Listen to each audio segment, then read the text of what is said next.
सलाहियत है और उसका दिमाग सोच सकता है। तो इसको अगर हम एक मशीन के साथ कंपेयर करें तो इंसान जब बोलता है तो वो आउटपुट देता है, इंसान जब सुनता है देखता है तो वो इनपुट लेता है, ठीक है। और इंसान जब सोचता है या कोई एक्शन परफॉर्म करता है, कोई डिसीजन लेता है तो वो अपने माइंड के थ्रू ले रहा होता है। तो वो एक मशीन से अगर कंपेयर की जाए तो इंसान का दिमाग एक कंट्रोलर है। आप इस एग्जाम्पल को अगर समझ लेंगे तो आपके लिए मशीन को समझना कभी भी मुश्किल नहीं है, और मशीन जो है आपकी हर जगह पे काम आती है, चाहे वो ऑटोमेशन हो चाहे वो इंटरनेट ऑफ थिंग्स हो। इस चीज को अंडरस्टैंड करना बहुत जरूरी है कि मशीन बेसिकली होती क्या है। तो अगर उसकी इंटरनेट की बात अगर हम बात करें कि इनपुट इंसान ले रहा है, सुन रहा है, बोल रहा है, आउटपुट दे रहा है, सोच रहा है तो प्रोसेसिंग कर रहा है दिमाग में, ठीक है, तो वो कंट्रोलर है उसके दिमाग का। इसी तरह एक इंसान जब किसी और इंसान से बात करता है, किसी दूसरे इंसान से, तो क्या होता है, उनके दरमियान कम्युनिकेशन होती है। कम्युनिकेशन हो रही है, कम्युनिकेशन किस तरीके से हो रही है इसकी एग्जांपल मैं ऐसे दूंगी, जैसे अभी मैं बोल रही हूँ, मैं क्या कर रही हूँ, मैं आउटपुट दे रही हूँ। आप सब लोग मुझे सुन सकते हैं, आप लोग क्या कर रहे हैं, इनपुट दे रहे हैं अपने दिमाग को। काम दोनों तरफ दिमागों से हो रहा है, दिमाग मेरा चल रहा है, आउटपुट दे रहा है, दिमाग आप लोगों का चल रहा है, इनपुट ले रहा है। तो दो कंट्रोलर्स क्या कर रहे हैं, आपस में कम्युनिकेट कर रहे हैं, मैं बोल रही हूँ, आप सुन रहे हैं। अच्छा, अब हमारा बोलना, मैं एक से ज्यादा लोगों से बात कर रही हूँ उस वक्त, तो हमारा बोलना, आपका सुनना जो है इस वक्त क्या बन रहा है, हमारी कम्युनिकेशन हो रही है। तो जहां कम्युनिकेशन आ जाती है वहां फॉर्म हो जाता है एक नेटवर्क, ठीक है। अब एक नेटवर्क की बात की है मैंने, तो जब नेटवर्क्स ऑफ नेटवर्क आ जाती है ना बात, तो बन जाता है इंटरनेट। नेटवर्क्स ऑफ नेटवर्क की एग्जांपल ऐसे है कि जैसे इस वक्त मैं वर्कशॉप ले रही हूँ, मुझे आप लोग सुन सकते हैं, आपका एनईडी यूनिवर्सिटी का एक नेटवर्क बना हुआ है। फॉर एग्जाम्पल अगर दाऊद यूनिवर्सिटी के बच्चे भी यहाँ पे जो है इस वर्कशॉप में आ जाते हैं, तो उनका पूरा एक कंप्लीट नेटवर्क बना हुआ है, उनका एक नेटवर्क और आपका एक नेटवर्क, वो दोनों नेटवर्क्स मुझे सुन सकते हैं। वो दोनों नेटवर्क्स कैसे कनेक्टेड है, इंटरनेट के जरिए। तो जब नेटवर्क्स ऑफ नेटवर्क्स आपस में कम्युनिकेट करते हैं तो मिलके बनता है इंटरनेट। सही। इंटरनेट क्यों जरूरी होता है, जहां पे कम्युनिकेशन आ जाती है किसी भी चीज की, चाहे वो इंसानों की कम्युनिकेशन हो चाहे वो चीजों की कम्युनिकेशन हो, जहां पे कम्युनिकेशन आ गई वहां इंटरनेट आ जाएगा। तो कम्युनिकेशन के लिए हमें रिक्वायर्ड होता है इंटरनेट। अब बात करते हैं थिंग्स की। थिंग्स क्या चीजें हैं, थिंग्स आपके सेंसर्स हैं, थिंग्स आपके अराउंड एवरीडे लाइफ में यूज होने वाली आपकी चीजें हैं। आपका बल्ब, आपकी कार, आपका mobile, clock, alarm clock, LED TV, कुछ भी है, ये तमाम तर चीजें, इनको आप कम्युनिकेट करवा सकते हैं। अजीब सी बात है कि चीजें बातें कर रही हूँ जैसे इंसान बातें करते हैं, लेकिन ये पॉसिबल है। कैसे पॉसिबल है, इंटरनेट ऑफ थिंग्स के जरिए पॉसिबल है, क्योंकि हम क्या कर रहे हैं, थिंग्स की कम्युनिकेशन करवा रहे हैं आपस में। तो इंटरनेट ऑफ थिंग्स किससे मिलके बनता है, तीन चीजों से मिलके बनता है, इंटरनेट, थिंग्स और क्लाउड के साथ। तो इंटरनेट तो हमें समझ में आ गया कि जहाँ कम्युनिकेशन हो रही है वहां इंटरनेट है। थिंग्स की बात करेंगे तो चीजों को हम कम्युनिकेट करवा रहे हैं। फॉर एग्जाम्पल मेरा मोबाइल जो है मेरे घर की लाइट को ऑन कर रहा है, मेरा मोबाइल मेरे घर की लाइट को ऑफ कर रहा है। तो क्या कर रहा है, मोबाइल मेरे लाइट के साथ कम्युनिकेट कर रहा है। अब कम्युनिकेट ऐसे तो नहीं कर सकते कि बल्ब को हमने जो है जबान लगा दी और वो बोलना शुरू हो गया, नहीं, ऐसा नहीं हो सकता। वो चीजें कम्युनिकेट करती हैं इंटरनेट के जरिए। किसके जरिए, इंटरनेट के जरिए। अब वो इंटरनेट कैसे जरिया बन रहा होता है इन दोनों चीजों की कम्युनिकेशन का, उनका जरिया बनता है cloud. Cloud is simply a database, database is simply a storage, ठीक है। क्लाउड जो है एक डेटाबेस है, और डेटाबेस क्या है, एक स्टोरेज है। बहुत सिंपल लैंग्वेज में बात करूंगी क्योंकि मैं इस वक्त बिल्कुल डेटाबेस में जाके उसकी पूरी क्लाउड कंप्यूटिंग की तरफ नहीं जाऊंगी, क्योंकि इस वक्त हमारे लिए जरूरी है समझना कि इंटरनेट ऑफ थिंग्स है क्या। सही है। तो क्लाउड की भी बात करेंगे, इन डिटेल बात करेंगे जब आगे इंशाल्लाह इसको लेके चलेंगे। लेकिन अभी क्लाउड क्या है, सिर्फ और सिर्फ डेटाबेस है जहां पे डेटा स्टोर हो रहा है, ठीक है, जहां आप डेटा स्टोर कर रहे हो, दैट इज क्लाउड। तो उस जगह पे आपकी कम्युनिकेशन हो रही है। मेरा मोबाइल एक नोटिफिकेशन भेज रहा है, वो नोटिफिकेशन क्लाउड में जा रही है, मैं उसको बोल रही हूँ लाइट ऑन, तो वो लाइट ऑन क्लाउड में जा रही है। वो क्लाउड क्या कर रहा है, क्लाउड के जरिए मेरे बल्ब पे लगे जो कंट्रोलर है उसको नोटिफिकेशन भेज रहा है कि लाइट ऑन की कमांड आई है तो लाइट ऑन कर दो। तो कंट्रोलर क्या कर रहा है, कंट्रोलर पिन हाई या लो करके मेरी लाइट को ऑन कर रहा है। और ये सब चीजें मैं आपको इस वर्कशॉप के एंड में दिखाऊंगी, बाकायदा लाइट ऑन करके एक वीडियो के जरिए दिखाऊंगी कि आप मतलब लाइट ऑन करेंगे तो लाइट ऑन हो जाएगी, सिर्फ आप अपने गूगल असिस्टेंट से कहेंगे कि लाइट ऑन कर दो और वो लिटरली लाइट ऑन करेगा। ठीक है, तो इस चीज को इंशाल्लाह हम वर्कशॉप के एंड में देखेंगे। तो अब बात करते हैं कि आईओटी तो होपफुली क्लियर है कि आईओटी क्या है। अगर इसके हवाले से कोई आप क्वेश्चंस हैं कि इंटरनेट ऑफ थिंग्स की बेसिक डेफिनेशन आप लोगों को समझ में आ रही है? ओके, ठीक है। तो नेक्स्ट अब बात करते हैं हम कि आईओटी की जरूरत आखिर हमें पड़ी क्यों। Abrar next slide please.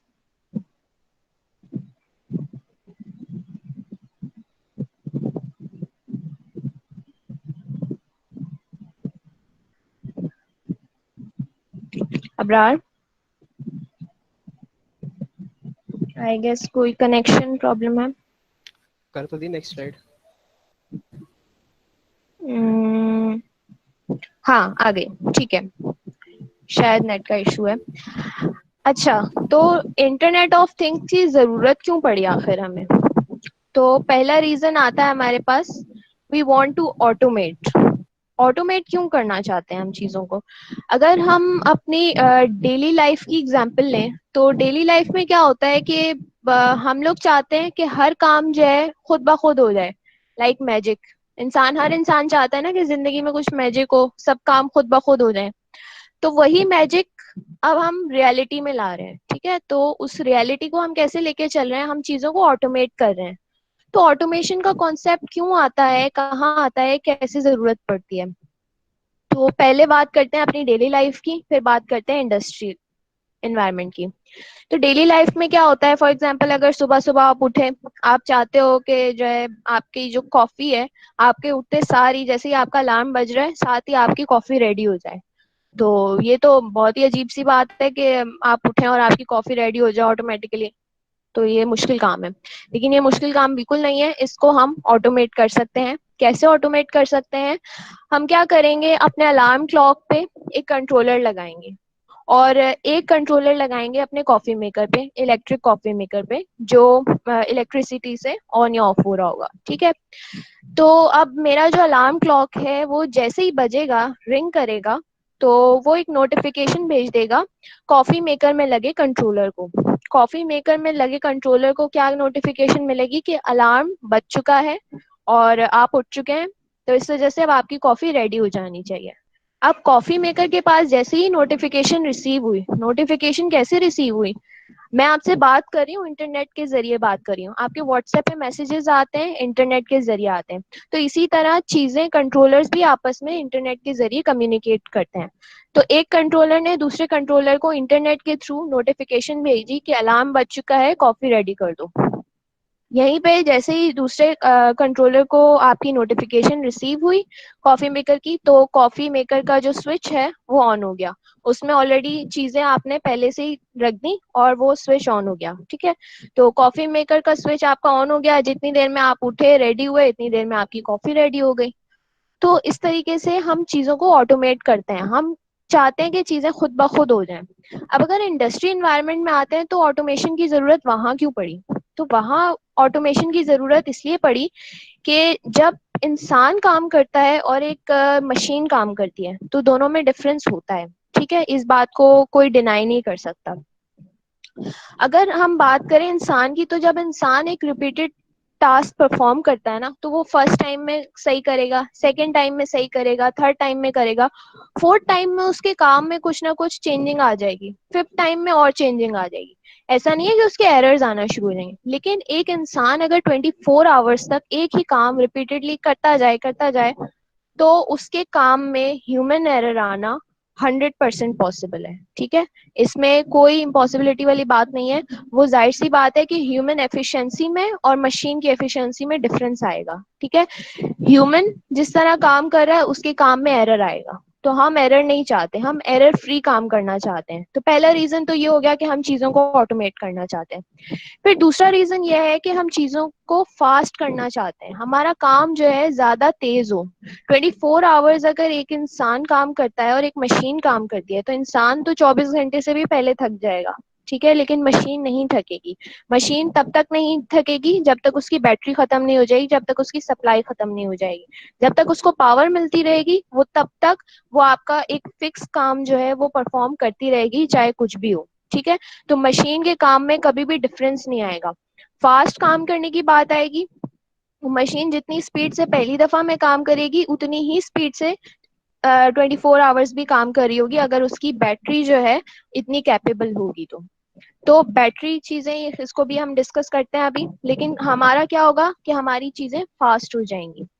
अब हम चाहते हैं हमारी चीजों की एफिशिएंसी बढ़ जाए। एफिशिएंसी कैसे बढ़ेगी? जब एक इंसान काम करेगा तो इंसान की स्लो स्पीड है, मशीन की ज्यादा तेज स्पीड है। जहाँ पे एक इंसान असेंबलिंग कर रहा है किसी चीज की, वो फॉर एग्जांपल 2 पार्ट्स की असेंबलिंग करता है 1 घंटे के अंदर, और मशीन 10 पार्ट्स की असेंबलिंग कर लेती है 1 घंटे के अंदर। तो डिफरेंस आता है काम के अंदर। तो यही डिफरेंस हमें चाहिए, हमें प्रोडक्टिविटी बढ़ानी है, चीजों की एफिशिएंसी बढ़ानी है, उनको तेज करना है, ऑटोमेट करना है। ऑटोमेशन की जरूरत इसलिए आई हमारे पास।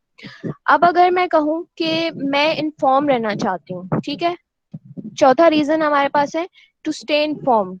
अब स्टे इन्फॉर्म से क्या मतलब है? स्टे इन्फॉर्म से मतलब ये है कि इंसान, फॉर एग्जांपल एक मैनेजर है, वो उसके पास 2 फ्लोर्स पे डिफरेंट जो है इंस्ट्रूमेंट्स मौजूद हैं, और वो प्लांट का, पूरे प्लांट के इंस्ट्रूमेंट्स का जो है डेटा कलेक्ट करना चाहता है। वो चाहता है कि मेरा ऊपर जो प्लांट मौजूद है, ऊपर जितने इंस्ट्रूमेंट्स मौजूद हैं वो भी, और नीचे जितने इंस्ट्रूमेंट्स मौजूद हैं उन तमाम का डेटा मेरे पास आ जाए, मुझे हर किसी इंस्ट्रूमेंट को जाके मैनुअली चेक ना करना पड़े, कितना एफिशिएंट है, कितनी मेंटेनेंस की जरूरत है उसे। ये तमाम तर चीजें जो है मैनेजर चाहता है कि मेरे पास एक ही स्क्रीन पे विजिबल हो जाए। तो आप क्या करें? आप क्या करें? आप ये करें कि उन तमाम तर इंस्ट्रूमेंट्स को का आप एक नेटवर्क बनाएं। नेटवर्क कैसे बनाएं? उनके ऊपर कंट्रोलर्स लगाएं, उनके ऊपर सेंसर्स लगाएं, जिनके जरिए आपको डेटा मिल रहा हो, और वो डेटा इंटरनेट के थ्रू आपकी एक सिंगल स्क्रीन पे आपको तमाम तर चीजों का डेटा दे सकता है। ये कैसे दे सकता है? यही चीज सीखने वाली है इंटरनेट ऑफ थिंग्स, ठीक है। उसके बाद हम चाहते हैं कि हम एक्शन भी लें, जो डेटा हमें रिसीव हो रहा है उसकी बेस पे हम एक्शन परफॉर्म करें, ठीक है। हम चीजों को ऑटोमेट कर रहे हैं, तो ऑब्वियस सी बात है हम एक कमांड दें और ऑटोमेटिकली चीजें खुद ब खुद हो जाएं। तो अगर हम एक्शन भी लेना चाहते हैं, तो इसकी एग्जांपल मैं इस तरह से दूंगी कि जैसे मैंने अभी कहा कि मैं अपने मोबाइल से लाइट ऑन कर रही हूँ, मोबाइल से फैन ऑन कर रही हूँ, तो ये सब चीजें क्या कर रही हूँ, मैं अपने डेटा जो कलेक्ट हुआ है उसके मुताबिक एक्शन ले रही हूँ। इसकी एग्जांपल इंडस्ट्री में हम ऐसे ले सकते हैं कि अगर प्लांट्स जो हैं, 2 से 3 प्लांट्स हैं, ठीक है, उसमें किसी मशीनरी को आपको अर्जेंटली बंद करना है, स्विच ऑफ करना है, उसका इमरजेंसी स्विच आपको बंद करना है।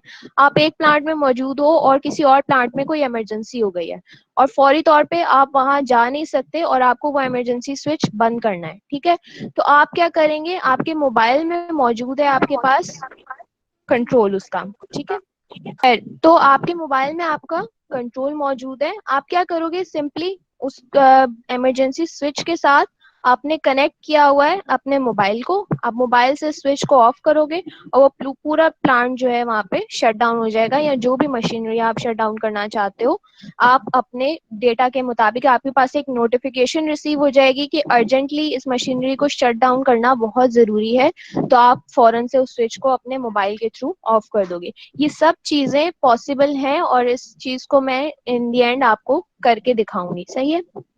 अगर आप लोग देखें तो अगर हम अपने डिफरेंट सेक्टर्स में बात करें ना कि किस तरीके से हमारे डिफरेंट सेक्टर्स में ये आईओटी यूज हो रहा है, इंटरनेट ऑफ थिंग्स, तो सबसे पहले मैं बात करती हूँ व्हीकल्स की। हमारी ये जो गाड़ियां हैं, ठीक है, ये ऑटोमेट हो चुकी हैं। अच्छा, हम बात कर रहे हैं कि हम चीजों को ऑटोमेट कर रहे हैं, सही है। तो हम ये कह रहे थे कि किस तरीके से डेली लाइफ में हमारे यूज हो रहे हैं। तो अगर हम एक तरफ बात करें तो मॉनिटरिंग और कंट्रोलिंग, जैसे आपने गूगल और वेमोस की कार के बारे में सुना होगा, जो कि फुली ऑटोमेटिक कार्स हैं। हमारी फुली ऑटोमेटिक कार्स की ड्राइवरलेस कार्स हैं, उसमें ड्राइवर ड्राइव नहीं करता और वो कार कंप्लीटली खुद मूव करती है, खुद देखती है लेन कहाँ पे आ रही है, कहाँ पे ट्रैफिक लाइट आ रही है, कहाँ लेन चेंज करनी है, कहाँ कोई पेडेस्ट्रियन है और कहाँ पे कोई मूव कर रहा है, तो वो हर चीज को ऑटोमेटिकली कंट्रोल कर रही है। लेकिन वो कार्स जो हैं वो फुली अभी ऑटोमेटिक तो है लेकिन रिलायबल नहीं है। वो कार्स अभी कम्प्लीटली रिलायबल नहीं है क्योंकि एक न्यू नहीं है, टेक्नोलॉजी तो बहुत पुरानी है, लेकिन उसके ऊपर अभी तक 100% उसको परफेक्ट नहीं बनाया गया। ठीक है, तो उस हम चीजों को क्या कर रहे हैं, ऑटोमेट कर रहे हैं। हम अपनी कार्स को ऑटोमेटिक कर सकते हैं कि किस तरीके से, उसमें कुछ सेंसर्स लगाएं। सेंसर्स कैसे लगाएं, उसमें कुछ कैमरास लगा दें जो आपकी फ्रंट और बैक एंड से ट्रैफिक की इमेज प्रोसेसिंग करे। ठीक है, उसके अलावा आपकी जो है वो कुछ सेंसर्स लगे हैं जो आपकी ट्रैफिक को मैनेज कर रहे हैं या आपकी लोकेशन जो है कम्युनिकेट कर रही हैं कार्स आपस में कि कहाँ पे आप लोकेट कर रहे हैं। इसकी एग्जांपल ऐसे लेते हैं कि कहीं पे एक्सीडेंट हुआ है, ट्रैफिक जैम है बहुत सारी, और पीछे से एक कार आ रही है। उस कार के पास जो है जो वहाँ पे एक्सीडेंट मैनेजमेंट है, मतलब डिफरेंट कार्स हैं आपस में कम्युनिकेट कर रही हैं इंटरनेट के जरिए। तो कहीं अगर एक्सीडेंट हुआ है तो पीछे जो कार आ रही है उस रोड की तरफ, उसको पहले से ही नोटिफिकेशन मिल जाएगा कि यहाँ पे एक्सीडेंट हुआ है, तो उस एक्सीडेंट की वजह से यहाँ पे ट्रैफिक जैम हो चुकी है। ठीक है, अब ट्रैफिक जैम हो चुकी है तो अगर हमें पहले से इन एडवांस नोटिफिकेशन मिल गया तो हमारा फायदा क्या हुआ, हम वहां ट्रैफिक में जाके जमा नहीं होंगे बल्कि हम अपना रूट चेंज करेंगे और किसी और जगह से हम मूव करेंगे। तो ये इस तरीके से हमने क्या किया, ट्रांसपोर्ट व्हीकल्स वगैरह की कम्युनिकेशन करवाई।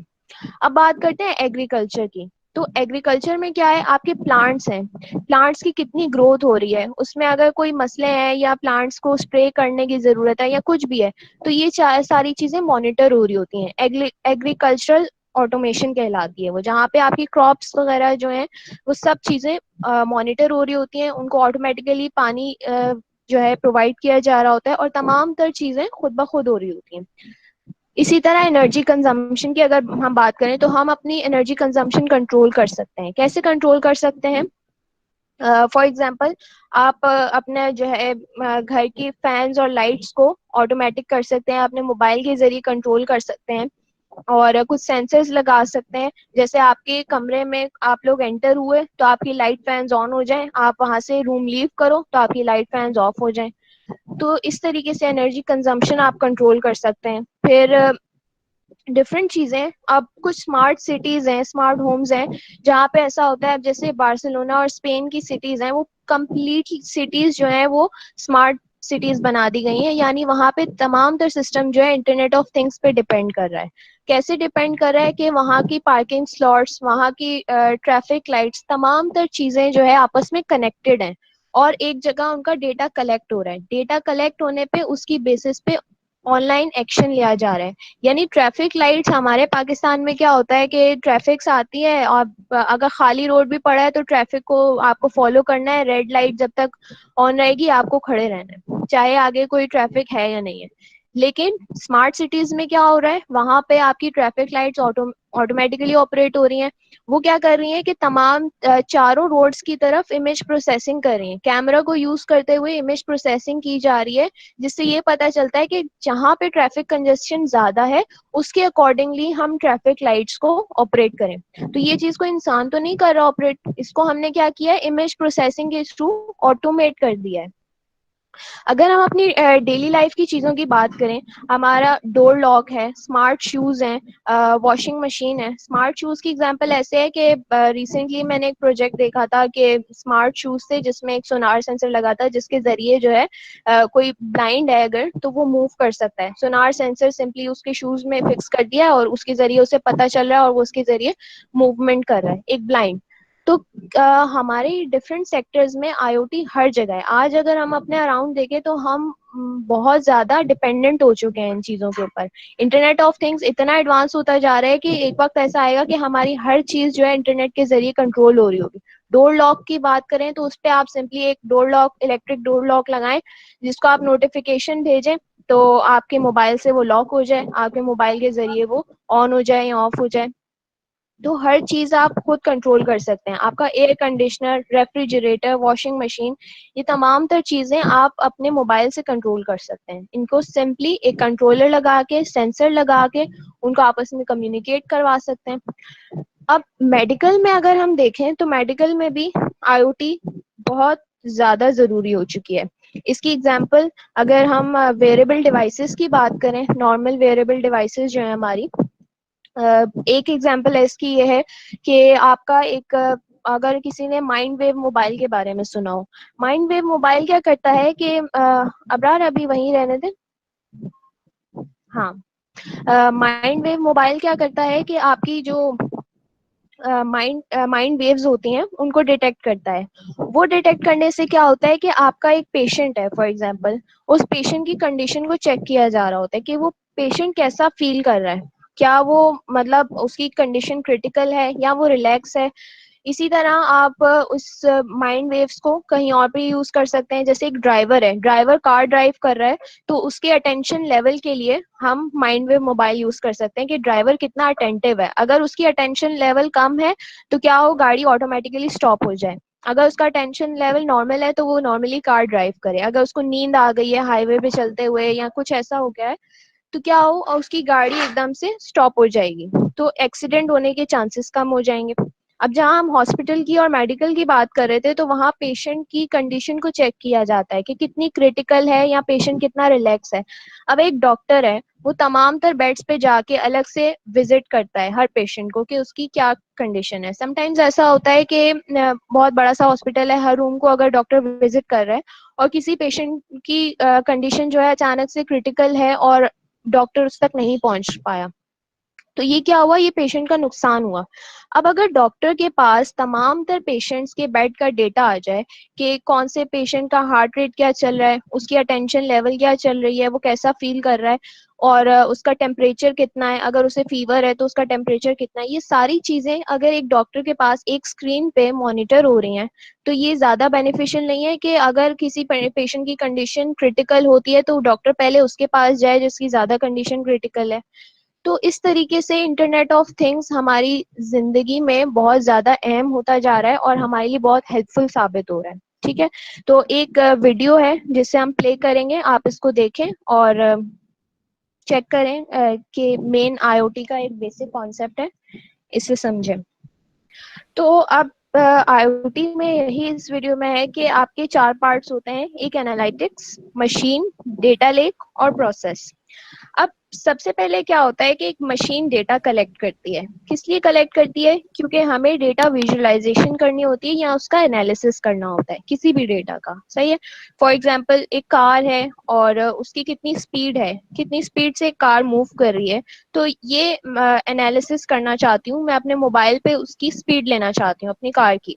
तो मैं क्या करूंगी, उसके एक्सेलरोमीटर को अपने मोबाइल के साथ जो है, या मेरा मोबाइल में जो मौजूद एक्सेलरोमीटर है वो भी मुझे स्पीड बता रहा होगा। तो डिफरेंट सेंसर्स और डिफरेंट चीजों को यूज करते हुए सेंसर से बेसिकली हम एनालिटिक्स का काम करते हैं और एनालिसिस करते हैं डेटा का, डेटा कलेक्ट करते हैं। फिर आते हैं मशीन की तरफ। मशीन टू मशीन कम्युनिकेशन में क्या हो रहा होता है कि जैसे यहाँ पे एक एग्जांपल दी हुई है कि आर्म है और एक कन्वेयर बेल्ट है, तो इन दोनों के आपस में कम्युनिकेशन चल रही है। ठीक है, अब इसके अकॉर्डिंगली कन्वेयर बेल्ट मूव कर रहा है। जैसे ही आर्म नीचे आएगा तो कन्वेयर बेल्ट मूव करेगा, जैसे ही आर्म ऊपर जाएगा कन्वेयर बेल्ट स्टॉप हो जाएगा।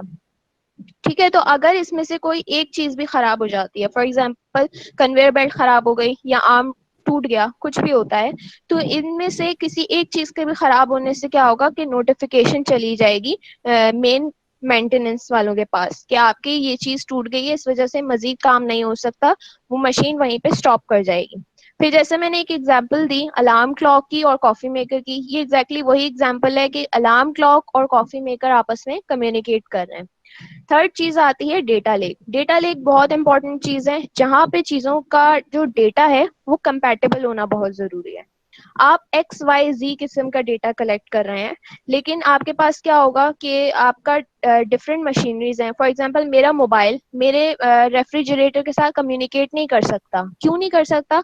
क्योंकि मेरा मोबाइल जो है वो उसको डेटा अपने हिसाब से चाहिए कि नोटिफिकेशंस उसकी जो है वो क्लाउड में आनी चाहिए, उसके अकॉर्डिंगली वो डेटा प्रोसेस करेगा। अब मेरा रेफ्रिजरेटर क्या दे रहा है मुझे, इस खाली एक टेम्परेचर दे रहा है। अब वो टेम्परेचर मोबाइल तक पहुंचा के और उसके अकॉर्डिंगली उसको डिसीजन लेना, ये काम मुझे करना है। ये काम ऑटोमेटिकली नहीं होगा, ये काम मुझे करना है। कैसे करना है? डेटा लेक में तमाम तर डेटास को कलेक्ट करके उसको कंपैटिबल बनाना है।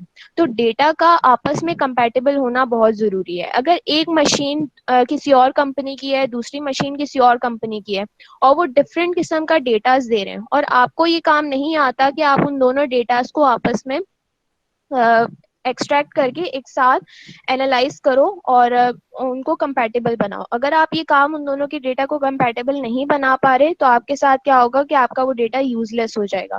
फॉर एग्जाम्पल, मेरा एक कंट्रोलर है और मेरे पास एक सेंसर है। जो सेंसर मुझे किसी और लैंग्वेज में डेटा दे रहा है या किसी और बॉड रेट पे डेटा दे रहा है, उसकी कम्युनिकेशन किसी और रेट पे हो रही है, तो क्या होगा कि वो डेटा तो मेरे पास रिसीव हो रहा होगा, लेकिन वो डेटा मेरे लिए रीडेबल फॉर्म में नहीं होगा। मैं उस डेटा को रीड ही नहीं कर सकती, तो क्या फायदा उस डेटा का। तो अगर मैं इस डेटा लेक का मकसद ये है कि जहाँ पे आप डिफरेंट किस्म के डेटा को कलेक्ट करते हो और उस डेटा को कंपैटिबल बनाते हो, रीडेबल बनाते हो एक दूसरे के लिए, जिसकी बेसिस पे एक्शन लिया जा सके। अब प्रोसेस में क्या होता है कि प्रोसेस में वही बात आती है कि अगर कहीं पे कोई पार्ट खराब हो जाता है या किसी भी चीज में कोई मसला आ जाता है, तो आपके पास नोटिफिकेशन होनी चाहिए कि ये चीज खराब हो गई है, तो उसके अकॉर्डिंगली आप उसका प्रोसेस करो, यानी उसकी मेंटेनेंस करो। तो ये चार मेन पार्ट्स हैं जिनके जो बहुत जरूरी हैं इंटरनेट ऑफ थिंग्स के, जिनसे मिल के आपका आईओटी बनता है। नेक्स्ट। टाइम थोड़ा कम रह गया हमारे पास। ओके। तो ये तो सिर्फ एक कहेंगे कि जो हमारे पास्ट 2 डिकेड्स हैं, इसमें कितनी डिवाइसेस, कनेक्टेड डिवाइसेस। अच्छा, हम कहते हैं कि यार सिर्फ आईओटी आजकल की टेक्नोलॉजी है, ऐसा बिल्कुल नहीं है। आईओटी का मतलब कनेक्टेड डिवाइसेस हैं, ठीक है। जहाँ पे कनेक्टेड डिवाइसेस आ गया, वहाँ जहाँ पे कम्युनिकेशन आ गई, वहाँ डिवाइसेस का कनेक्ट होना आ गया। जहाँ डिवाइसेस का कनेक्ट होना आ गया, वहाँ इंटरनेट आ गया। तो इंटरनेट आज का तो नहीं है, इंटरनेट तो बहुत पुराने दौर का है। तो 1990 में, बहुत पुराना दौर है, उस वक्त भी 0.3 मिलियन डिवाइसेस कनेक्टेड थी, और 2025 तक हमारी 1 ट्रिलियन डिवाइसेस कनेक्टेड हो जाएंगी। तो ये एक एनालिसिस है कि उस वक्त 1990 के दौर में भी हम लोग कनेक्टेड डिवाइसेस पे कितने डिपेंडेंट थे। उस वक्त भी हम कम्युनिकेशन कर रहे थे। उस वक्त भी अगर 0.3 मिलियन डिवाइसेस थी, तो उस दौर में भी कम्युनिकेशन कितनी जरूरी थी। और आहिस्ता आहिस्ता वो कम्युनिकेशन कितनी बढ़ती जा रही है कि हम कंप्लीटली डिपेंडेंट होते जा रहे हैं इस चीज के ऊपर। ठीक है, नेक्स्ट आ जाओ बड़ा, इसको हटा दो। ओके, तो आईओटी मार्केट बैक आ जाओ थोड़ा सा। अच्छा, ये आईओटी मार्केट सिंपली हमें एक परसेंटेज बता रही है कि कितने परसेंट इस वक्त हमारे मार्केट में डिवाइसेस कौन सी ज्यादा इंपॉर्टेंट हैं। जैसे स्मार्ट अप्लायंसेस, हमारे रेफ्रिजरेटर्स, एलईडी टीवी, ये तमाम तर चीजें आजकल हम क्या कर रहे हैं, अपने मोबाइल से कंट्रोल कर रहे हैं। अपने मोबाइल पे इनका डेटा ले रहे हैं। कनेक्टेड कार्स हैं, जैसे मैंने गूगल और वेमोस की कार की बात की। वेरेबल डिवाइसेस, जिसमें हार्ट रेट मॉनिटरिंग आ गया, माइंड वेव मोबाइल आ गई। तो ये डिफरेंट डिवाइसेस हैं जो हमें बता रही हैं कि इस वक्त मार्केट में कितनी ज्यादा किस चीज की इंपॉर्टेंस है। ठीक है, आगे आ जाओ। अच्छा, आईओटी के बहुत सारे हमने जो है वो एडवांटेजेस की बात कर ली। अब थोड़ा सा हम डिसएडवांटेजेस की बात कर लेते हैं। जैसे कि इंटरनेट तो है आपका, सही है, वो वायर्ड भी है और वायरलेस भी है। लेकिन हमारी जो कम्युनिकेशन इंटरनेट में हो रही है, अगर हम वायरलेसली डेटा ट्रांसमिट कर रहे हैं, तो ऑब्वियस सी बात है वो डेटा कम्प्लीटली 100% सिक्योर नहीं है। उस डेटा को सिक्योर बनाना बहुत जरूरी है, क्योंकि अगर आप अपना डेटा भेज रहे हैं, अगर मैं अपने कंट्रोलर से कोई एलईडी कंट्रोल करवा रही हूँ, तो क्या होगा कि कोई और बंदा भी उसको कंट्रोल कर सकता है। मेरी मशीनरी है, उसको मैं अपने अकॉर्डिंगली अपने मोबाइल से कंट्रोल कर रही हूँ। और अगर मेरी जो कमांड्स मैं अपने क्लाउड में भेज रही हूँ, उसको कोई हैक कर लेता है, तो क्या करेगा, कोई और बंदा मेरी मशीनरी को कंट्रोल कर सकेगा अपने मुताबिक। तो डेटा को सिक्योर होना बहुत जरूरी है। क्लाउड जो है, क्लाउड में डेटा आपका इनसिक्योर है, क्योंकि हवा में आपका डेटा जा रहा है, तो वो डेटा आपका क्या है, इनसिक्योर है। वायरलेसली ट्रांसमिशन हो रही है आपकी डेटा की, तो वो डेटा इनसिक्योर है। उसे सिक्योर बनाना एक हर्डल जरूर है, लेकिन इम्पॉसिबल नहीं है। ठीक है, ये हर्डल्स डिस्कस करने का मकसद ये नहीं कि आईओटी बेकार है, कुछ हो ही नहीं सकता, नहीं। आईओटी यूजफुल है। ये माइक अब्रार शायद आपका, अपने इसको बंद कर दो, बहुत शोर आ रहा है। सिक्योरिटी एक हर्डल जरूर है लेकिन इम्पॉसिबल नहीं है। If we communicate with wires then, समझी नहीं मैं आपका क्वेश्चन। अच्छा, अगर आप वो कहना चाह रहे हैं कि वायर्ड डेटा आप ट्रांसमिट करें तो वायर्ड डेटा भी कर सकते हैं, लेकिन डेटा आपका कहीं भी सिक्योर नहीं है। आपकी बिजली चोरी नहीं होती, आपका जैसे आपकी इलेक्ट्रिसिटी है वो तक चोरी हो जाती है, तो फिर ये तो डेटा है। डेटा के पीछे तो वैसे ही आजकल दुनिया पागलों की तरह घूम रही है, क्योंकि डेटा आजकल जो है बहुत ज्यादा कीमती हो चुका है। सही है, तो डेटा इनसिक्योर है इस वक्त बहुत ज्यादा। तो वायर्ड हो वायरलेस हो, उसका इनसिक्योर होना 100% पॉसिबल है, लेकिन उसको सिक्योर बनाना हमारा काम है। अगर इसकी हम सिक्योरिटी की बात करें तो सबसे पहले जो सिक्योरिटी की टेक्निक आई थी वो इनकोडिंग डिकोडिंग थी, जिसमें हम पैरिटी बिट्स यूज करते थे, odd even bits. Odd even bits के थ्रू हम अपने मैसेज को क्या करते थे, डिकोड करते थे, और वो मैसेज रिसीवर के पास जाके इनकोड होता था। तो अब उस इंक्रिप्शन और डिक्रिप्शन की टेक्निक को एडवांस किया जा रहा है, जिसके जरिए हमारा डेटा सिक्योर हो रहा है। हम अपने व्हाट्सएप के मैसेजेस को देखें तो वहां लिखा आता है कि your WhatsApp messages is encrypted, यानी वो सिक्योर मैसेजेस हैं। आप अगर यहाँ पे ट्रांसमिट कर रहे हैं तो आपके रिसीवर के पास ही जाके वो डिकोड होंगे। जब तक वो बीच में रहेंगे वो इनकोडेड रहेगा आपका डेटा। सही है, आपने उस डेटा को क्या किया, इनकोड कर दिया, और वो डिकोड सिर्फ और सिर्फ रिसीवर के पास जाके होगा, उसके अलावा नहीं हो सकता। तो ये एक सिक्योरिटी की बात हो गई। लैक ऑफ इंटरऑपरेबिलिटी स्टैंडर्ड्स, कितनी ज्यादा वायर यूज करेंगी आप, और अगर आपको क्या लैक ऑफ इंटरऑपरेबिलिटी स्टैंडर्ड्स, जैसा कि मैंने बात कही कि आपकी कंपैटिबिलिटी होना बहुत जरूरी है। दो अलग अलग कंपनीज की अगर मशीन्स हैं, डिवाइसेस हैं, तो उनको कम्युनिकेट करवाने के लिए उनको कंपैटिबल बनाना बहुत जरूरी है। यानी एक तरह का डेटा अगर आप एक्सट्रैक्ट कर रहे हैं तो अपने एल्गोरिथम में उसको इस तरीके से कन्वर्ट करें कि दूसरी डिवाइस जो है उसके साथ कम्युनिकेट कर सके। Yes, okay. उसके अलावा मैसिव अमाउंट्स ऑफ डेटा, जब 24 आवर्स हर सेकंड में एक डिवाइस कंटिन्यूसली डेटा ले रही होती है, तो क्या होता है कि हमारे पास एक massive amounts of data generate हो जाता है। उस डेटा के लिए हम क्या करते हैं कि उसकी कैपेसिटी इतनी होनी चाहिए, क्लाउड में हमारे पास स्पेस इतनी होनी चाहिए कि हम उस डेटा को स्टोर कर सकें। क्योंकि अगर डेटा स्टोर नहीं कर सकते तो आपकी कम्युनिकेशन नहीं हो सकेगी। क्लाउड की अगर स्पेस कम है, आपके पास डेटा बहुत ज्यादा कंटिन्यूसली आ रहा है, तो उसकी प्रोसेसिंग कहाँ होगी? तो प्रोसेसिंग तो सारी क्लाउड में होनी होती है इस इंटरनेट ऑफ थिंग्स के अंदर। तो क्लाउड के अंदर अगर आपका क्लाउड का डेटा ट्रांसफर नहीं हो रहा, क्लाउड की स्पेस फिल हो गई है, तो वो चीज तो फिर आप आगे कम्युनिकेशन ही नहीं कर सकते, आप मैसेज अपने भेज नहीं सकते और सेंड नहीं कर सकते, रिसीव नहीं कर सकते। ठीक है, तो उसके लिए जो है आपका मैसिव अमाउंट्स ऑफ डेटा को स्टोर करने के लिए आपकी अच्छी स्पेस होनी चाहिए। तो ये एक हर्डल है, लेकिन इससे आप क्या कर सकते हैं, कवर कर सकते हैं। फिर वायरलेस कनेक्टिविटी कॉस्ट की अगर हम बात करें तो पुराने दौर में अगर आप कंपेयर करें अपनी डेटा पैकेजेस की जो कॉस्ट थी उसको आज के डेटा पैकेज से अगर आप कंपेयर करें तो आपको ये अंदाजा होगा कि वायरलेस कनेक्टिविटी कॉस्ट किस तरीके से बेहतर हो रही है दिन ब दिन। ये एक हर्डल जरूर था, लेकिन अब ये हर्डल कम होता जा रहा है हमारे लिए। हम इंटरनेट हमारी जरूरत बनती जा रही है और इसकी कॉस्ट दिन ब दिन कम हो रही है, तो इस चीज को कवर अप किया जा रहा है। फिर पावर कंजम्पशन एंड बैटरीज का, पावर कंजम्पशन एंड बैटरीज वही बात आ जाती है जब 24 आवर्स एक मशीन रन कर रही है तो वो इतनी कैपेबल हो कि वो 24 आवर्स तक चल सके। ऐसा ना हो कि आधा दिन वो आपको डेटा दे और आधा दिन आप उसके डेटा का इंतजार करते रहे कि बैटरी चार्ज होती रहे। तो बैटरी कंजम्पशन जो है आपकी प्रॉपर होनी चाहिए। Next slide. ओके, अच्छा, एक थोड़ा सा फ्लो के बारे में बात कर लेते हैं हम, आईओटी फ्लो के बारे में, कि फ्लो इस तरह किस तरीके से काम कर रहा होता है। अभी हमने हवाई खलाई बातें कर ली बहुत सारी, ये काम ऐसे होता है वैसे होता है, लेकिन एक्चुअल में हो क्या रहा होता है बैकएंड पे, अब ये देखते हैं।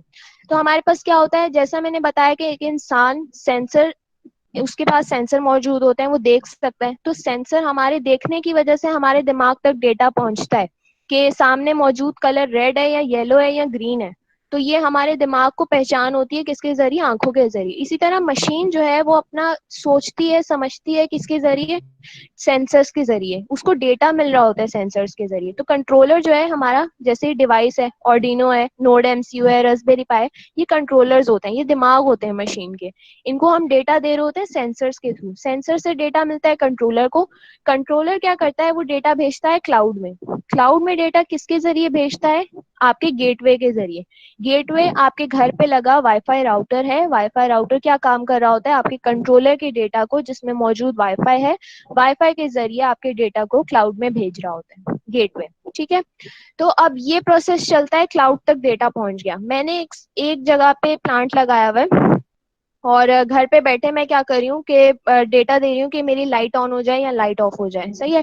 अब मैं मोबाइल के जरिए कंट्रोलर को एक नोट कमांड दे रही हूँ कि टर्न ऑन लाइट। अब मोबाइल मेरा क्या हो गया, फॉर एग्जाम्पल सेंसर हो गया। मोबाइल क्या कर रहा है, कंट्रोलर को नोटिफिकेशन भेज रहा है। कंट्रोलर क्लाउड में एक नोटिफिकेशन भेज रहा है, क्योंकि क्लाउड के बगैर हम कम्युनिकेशन नहीं कर सकते। क्लाउड इंटरनेट के ऊपर काम कर रहा होता है। तो क्लाउड में हमें पहले मैसेज भेजना पड़ता है, और वो क्लाउड मेरे दुनिया में कहीं पे भी बैठे, अगर मेरा प्लांट लगा हुआ है ना, तो उस प्लांट पे लगी लाइट जिसके साथ मैंने इसको कनेक्ट किया हुआ है अपने मोबाइल को, उस कंट्रोलर में वहां नोटिफिकेशन भेजेगा क्लाउड। अब इसको थोड़ा सा रिवर्स डायरेक्शन में देखते हैं। अब हमने फॉरवर्ड डायरेक्शन में देखा, अब रिवर्स डायरेक्शन में। अब ये जो क्लाउड है ये लगा है, इसका जो मेरा प्लांट है उसके ऊपर कंट्रोलर पे मैसेज भेज रहा है। कैसे मैसेज भेज रहा है, वहां पे भी एक राउटर लगा हुआ है उस प्लांट पे। उस राउटर के जरिए कंट्रोलर में जा रही है एक कमांड। ठीक है। कमांड उसके पास रिसीव हो गई, टर्न ऑन लाइट वाली। और यहाँ पे लगा है कंट्रोलर के आउटपुट पे एक एक्चुएटर लगा हुआ है। एक्चुएटर आपका मोटर भी हो सकता है। एक्चुएटर एक्चुअली कहते हैं आउटपुट को।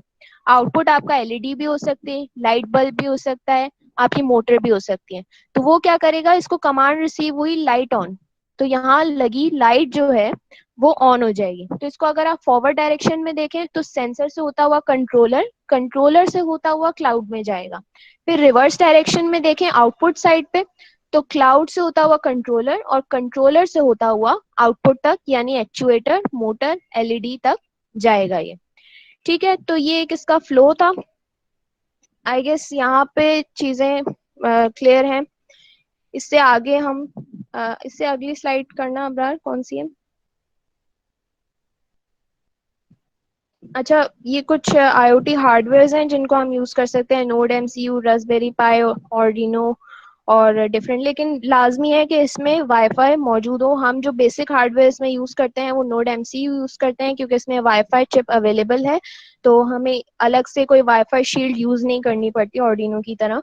जैसे रास्पबेरी पाई में वाईफाई होता है, इसी तरह नोड एमसीयू में भी वाईफाई मौजूद है। ठीक है। तो आगे आओ अब्रार, नेक्स्ट स्लाइड।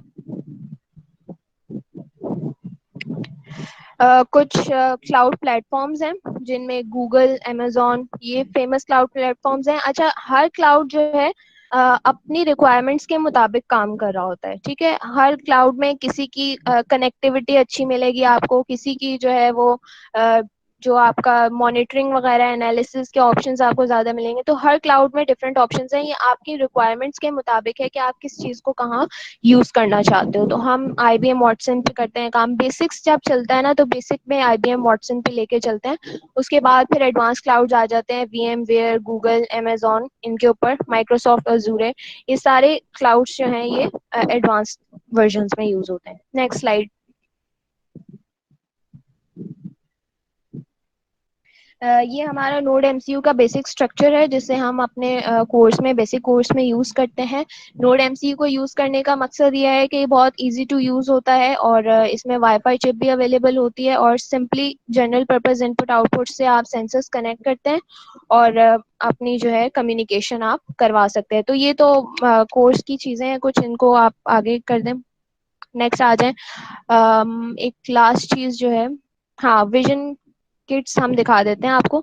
ये माइंडस्टॉर्म इंजीनियरिंग की डिजाइन की हुई अपनी किट्स हैं, जो कि हमारे इंस्टीट्यूट में ही डिजाइन की गई हैं। इनको खुद से डिजाइन किया गया है। आईओटी किट्स हैं जिसमें एक कंट्रोलर मौजूद है, 4 रिलेज लगे हैं यहाँ पे, और साथ ही साथ एक टेम्परेचर और ह्यूमिडिटी सेंसर है। तो इसमें आपको क्या करना है कि आप इसमें 4 किस्म की चीजों को कंट्रोल कर सकते हैं। फॉर एग्जाम्पल लाइट है, फैन है, फीस वगैरह जो भी है ये आपको इंफॉर्मेशन जो है आपके यहाँ पे जो एम्बेसडर है इनको कर लिया जाएगा, इनके साथ कांटेक्ट, तो इनको सारी इन्फॉर्मेशन दे दी जाएगी, ये फॉरवर्ड हो जाएंगे आपके पास सारी डिटेल्स। तो ये विजन किट्स अगर आप बाय करना चाहते हैं तो माइंडस्टॉर्म इंजीनियरिंग के पेज पे जाके आप इन किट्स को बाय कर सकते हैं। तो ये हमारा वर्जन 0.1 है। इससे आगे जो अभी हमारी एडवांस किट डिजाइन हुई है वर्जन 0.3 वो भी दिखा दें। नेक्स्ट, ये वाटर लेवल कंट्रोलर की एक आईओटी किट थी जिसमें 2 नोड एमसीयूज हैं।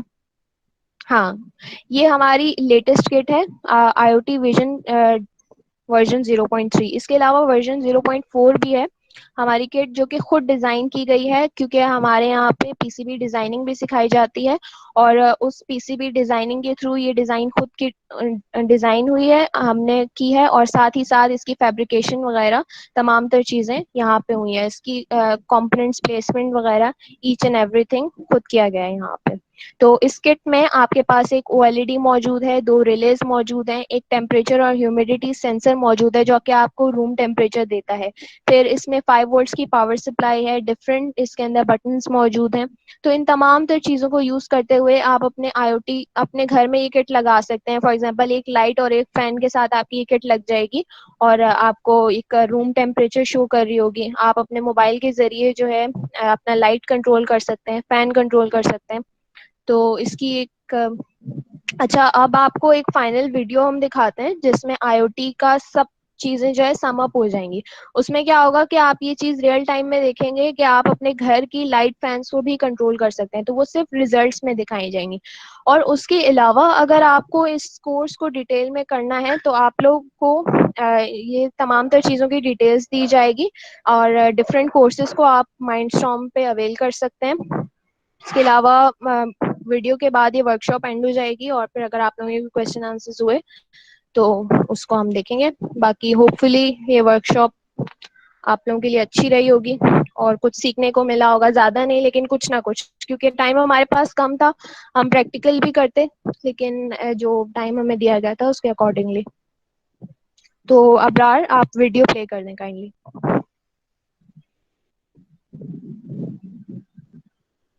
अच्छा, जो ये रूरल एरियाज की बात करें तो यहाँ पे अगर हम बात करें ना, इंडस्ट्रीज में बहुत सारी ऐसी जगह होती हैं जहाँ पे हैवी मशीनरी की वजह से, मैकेनिकल वाइब्रेशंस की वजह से आपका इंटरनेट काम नहीं करता। तो वहाँ पे हम दूसरे कम्युनिकेशन प्रोटोकॉल्स यूज करते हैं, जैसे कि लॉरावैन है। लॉरावैन के जरिए हम कम्युनिकेशन करवा रहे होते हैं, ठीक है। वहाँ पे इंटरनेट का काम नहीं होता, वहाँ पे हम कम्युनिकेशन दूसरे तरीके से करवाते हैं, लेकिन वहाँ पे कम्युनिकेशन पॉसिबल है। वो कैसे है? लॉरावैन के जरिए। अच्छा, आईओटी का बायोमेडिकल इंजीनियरिंग में क्या स्कोप है? तो आईओटी का बायोमेडिकल में ये स्कोप है, जैसा अभी मैंने आपको बताया कि आपका जो माइंड वेव मोबाइल है, हार्ट रेट मॉनिटर है, तो हॉस्पिटल्स में ये बहुत ज़्यादा यूज़ हो रहा है। अगर आप अपनी करंट सिचुएशन को देखें तो इस वक्त आपका जो कोरोना वायरस की बहुत ज़्यादा एक मसले चल रहे हैं, तो ये हॉस्पिटल्स में जो फॉरेन कंट्रीज़ हैं उन्होंने अपने स्मार्ट वेज यूज़ किए हैं, जिसके अंदर ड्रोन्स जो हैं आपके डायरेक्टली आपके टेम्परेचर चेक कर रहे हैं पेशेंट्स का और उनको मतलब मेडिसिन प्रोवाइड कर रहे हैं। तो ये ड्रोन्स के थ्रू ये काम हो रहा है, सारा काम ऑटोमेटिकली हो रहा है। मतलब आप अगर अपने यहाँ पाकिस्तान में देखें तो आपका जो बाइकिया की एप्लीकेशन है, उन तमाम तर के ऊपर आपके जो टेम्परेचर है वो शो हो रहा होता है, जो ड्राइवर आपके पास आ रहा है उसका टेम्परेचर शो हो रहा होता है। तो बायोमेडिकल इंजीनियरिंग में आईओटी मैंने आपको कहा कि आपकी डेली लाइफ हो, इंडस्ट्रियल लाइफ हो, कुछ भी हो, हर जगह पे जैसे इतनी सारी आपको एप्लीकेशंस अभी मैंने बताई, तो इन सब में वो यूज हो रहा होता है। उसके अलावा क्या क्वेश्चन है? Avail these courses on Mindstorm and how many of them. अच्छा, तो आप इन कोर्सेज को माइंडस्टॉर्म के पेज पे जाके या फिर आपके जो एम्बेसडर हैं इनसे आप कांटेक्ट कर सकते हैं, इनको तमाम तर डिटेल्स दे दी जाएंगी। Industrial automation, internet of things और जो पीसीबी डिजाइनिंग है, आप इन तीनों कोर्सेज की इंफॉर्मेशन ले सकते हैं और जो भी चीज़ें आप लोगों के लिए प्रोवाइडेड होंगी, और ये किट्स भी आप बाय कर सकते हैं। किट्स हमारे पेज पे मौजूद हैं। मैं वीडियो का वेट कर रही हूँ, काइंडली 2 मिनट वेट कीजिएगा। Which programming languages are used in IoT? अच्छा, प्रोग्रामिंग लैंग्वेज जो है वो आपके कंट्रोलर पे डिपेंड करती है। फॉर एग्जाम्पल मैं अगर नोड एमसीयू यूज कर रही हूँ, रसबेरी पाई यूज कर रही हूँ ना, तो रसबेरी पाई में इंटरनेट मौजूद है, वाईफाई मौजूद है, उसमें मैं क्या करती हूँ, पाइथन यूज करती हूँ, तो मैं पाइथन से भी इसको प्रोग्राम कर सकती हूँ। अब मैं नोड एमसीयू यूज कर रही हूँ, तो नोड एमसीयू में क्या होगा कि मैं अपना नॉर्मल आर्डिनो आईडी भी यूज कर सकती हूँ, सी लैंग्वेज भी यूज कर सकती हूँ। तो ये आपके कंट्रोलर पे डिपेंड करता है कि किस कंट्रोलर पे आप काम कर रहे हो, उसके अकॉर्डिंगली आप लैंग्वेज यूज करते हो। It is mandatory to fill the, अच्छा,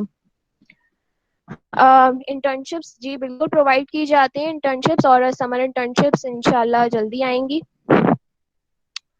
Which controller is widely used and efficient in speed and cost effective too? अच्छा, अगर मैं बेसिक्स की बात करूँ ना, तो बेसिक्स में हम यूज करते हैं नोड एमसीयू, जो कि बहुत अच्छा एफिशिएंट कंट्रोलर है। लेकिन वो आप किसी बड़े लेवल के प्रोजेक्ट पे यूज नहीं कर सकते node MCU. For me node MCU is best, लेकिन मैं उसको बड़े लेवल के प्रोजेक्ट पे यूज नहीं करूंगी। जहां तक आप बात कर रहे हो कि अगर बड़े लेवल का कोई प्रोजेक्ट है, तो वहां पे रसबेरी पाई बेस्ट कंट्रोलर है, जो कि कंप्यूटर है, और उस कंप्यूटर को आप यूज कर सकते हो। अच्छा, लॉरा वैन प्रोटोकॉल, क्योंकि कम्युनिकेशन प्रोटोकॉल्स एक डिटेल्ड चीज है। अगर मैं सिर्फ लॉरा वैन की बात करूं, तो लॉरा वैन सिंपली एक जो है शॉर्ट रेंज प्रोटोकॉल है, जिसमें आप शॉर्ट रेंज कम्युनिकेशन कर सकते हैं। ठीक है, आप मैंने जैसे एग्जांपल दिया है कि जहाँ पे इंडस्ट्रीज होती हैं, हैवी मशीनरी में वाइब्रेशंस की वजह से आपकी जो इंटरनेट के सिग्नल्स होते हैं वो वहाँ पे नहीं आ सकते, तो वहाँ पे आप लॉरावेन यूज करते हो, जिसमें स्ट्रॉन्ग कम्युनिकेशन होती है। और वहां पे मैसेजेस जो है बिल्कुल वो उस तरीके से काम कर रहा होता है कि एक तरफ से मैसेज, जैसे आप वो वॉकी टॉकी यूज करते थे, तो उसमें क्या होता था, एक तरफ से मैसेज सेंड सेंड किया जाता था, दूसरी तरफ से रिसीव होता था। तो उस तरीके से आपका लॉरावेन प्रोटोकॉल काम कर रहा होता है। तो ये प्रोटोकॉल्स इंशाल्लाह हम कोर्स में डिस्कस करेंगे। अगर आप कोर्स आउटलाइन भी कहें, तो आपको कोर्स आउटलाइन भी अभी दिखा देते हैं, लेकिन आई गेस अभी अवेलेबल नहीं है ये वीडियो ना। कोर्स आउटलाइन भी आपके साथ शेयर कर दी जाएगी। जो हमारा कोर्स है, इसके अंदर डिफरेंट चीजें हैं। हम सेंसर अच्छा, इसको कोर्स को हम बिल्कुल बेसिक से लेके चलते हैं। ऐसा नहीं है कि जिसको सेंसर इंटरफेसिंग लैंग्वेज कुछ भी नहीं आता, वो इंसान भी उस आईओटी को सीख सकता है, क्योंकि हमारा काम क्या है, हम सबसे पहले बेसिक से लेके चलते हैं। हम प्रोग्रामिंग सिखाते हैं सबसे पहले बेसिक्स, फिर सेंसर इंटरफेसिंग सिखाते हैं कि कंट्रोलर से सेंसर इंटरफेसिंग कैसे की जाती है। आईआर सेंसर, सोनार सेंसर, ये तमाम तर सेंसर्स जो है आपको सिखाए जाते हैं। फिर सेंसर्स के बाद हम आते हैं क्लाउड्स के ऊपर, फिर हम कम्युनिकेशन स्टार्ट करते हैं। क्लाउड में बेसिक हम ब्लिंक एप्लीकेशन पे काम करते हैं, जिसमें ब्लिंक के जरिए हम लाइट फैन ऑन कर रहे होते हैं।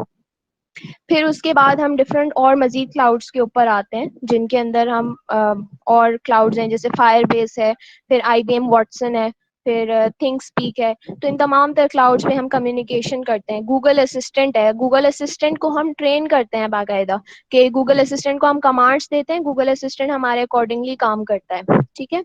Raspberry pi is better than Arduino. Obviously Raspberry pi is better than Arduino, क्योंकि ऑर्डिनो में आपके पास ना तो वाईफाई है, ना तो इतनी अच्छी स्पेस है। Raspberry pi is a complete computer, सही है। तो ऑर्डिनो आपके बहुत छोटे लेवल पे प्रोजेक्ट्स में यूज होता है, लेकिन रास्पबेरी पाई एक कंप्लीट कंप्यूटर है, तो वो हर चीज से बेटर है। किट्स में कोई बुकलेट है कि how to use that particular controller? इसके साथ आपको एक डॉक्यूमेंट मिल जाएगा, उसके अकॉर्डिंगली आप सारी चीजें यूज कर सकते हैं, और इसकी ट्यूटोरियल्स भी अवेलेबल हैं।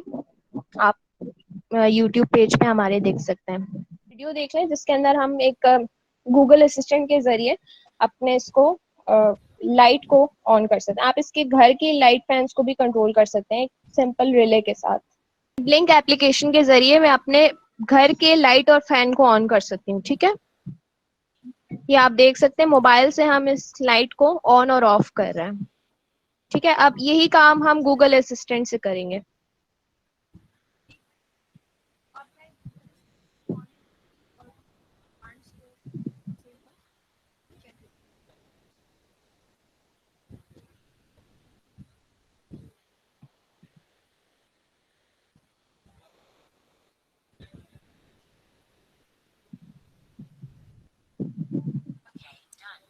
ये लाइट ऑन की कमांड दी और ये बल्ब ऑन हो गया।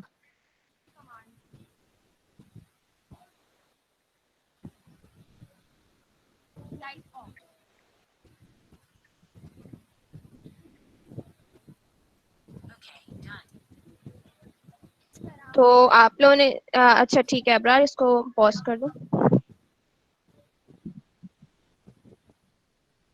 ठीक है, तो इस तरीके से हम अपने गूगल असिस्टेंट यानी वॉइस कमांड्स के जरिए हम अपने हार्डवेयर को कंट्रोल कर सकते हैं। सही है, तो ये सारा काम इंशाल्लाह कोर्स में इन डिटेल किया जाएगा। आप लोग इसके लिए रजिस्ट्रेशंस करवाएं और इंशाल्लाह आप लोगों को ग्रुप डिस्काउंट्स दिए जाएंगे। अकॉर्डिंगली आपके इन्वेस्टर को सारी चीजें इन्फॉर्मेशन दे दी जाएगी जो लोग इंटरेस्टेड हो। उसके अलावा अगर आप लोगों के कोई क्वेश्चंस हैं यहाँ पर, इसको एंड करें वर्कशॉप को यहाँ।